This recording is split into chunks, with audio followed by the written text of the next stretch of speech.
On pensait en avoir fait le tour du nu en Occident, et d'un seul coup surgit de Chine cet artiste dans un pays en plus qui n'a pas du tout traité le nu.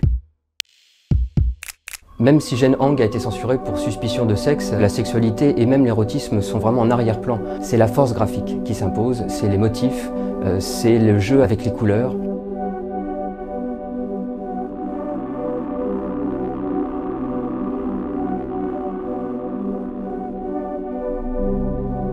Jane Hang est née en 87 et est mort en 2017. Il s'est suicidé à l'âge de 29 ans et a laissé derrière lui une œuvre prolifique, quelques milliers d'images pour une durée quand même assez courte puisqu'il a photographié pendant à peu près une petite dizaine d'années.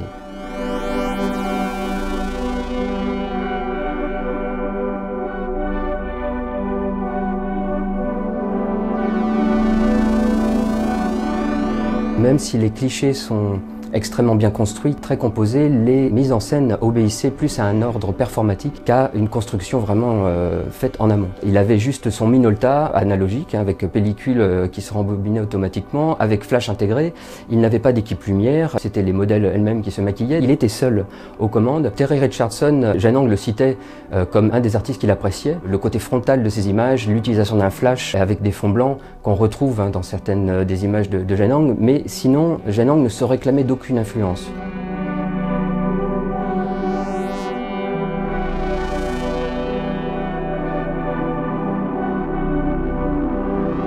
Il exploitait une sorte de registre chromatique et formel composé par les corps, la blancheur des peaux, le noir jet des cheveux, le carmin du rouge à lèvres, du vernis à ongles. Il y avait aussi tout ce registre animalier, ce registre des fleurs qu'il utilisait. C'était pas des accessoires, c'était vraiment traité à égal des corps qui étaient superposés, arrangés de façon à créer des motifs. Ce qu'apporte Jane Hang au nu, c'est notamment de traiter le masculin et féminin à égalité.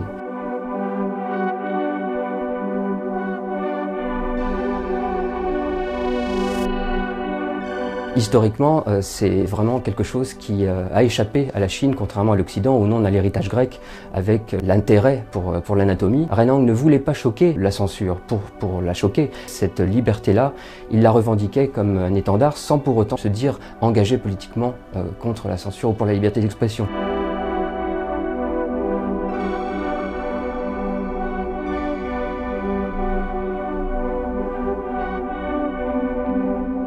La liberté de ton qu'il avait, de traiter l'homosexualité de façon aussi ouverte, c'était une deuxième raison pour avoir des problèmes avec la censure. Il s'en amusait, hein. On lui a fait fermer ses expositions, on lui a fermé son site web, donc il le réouvrait ensuite. Ils escaladaient avec ses modèles les grilles des parcs la nuit, se déshabillaient en 2 temps 3 mouvements, ils prenaient les clichés, ils déguerpissaient avant que la police ait eu le temps de mettre la main sur eux.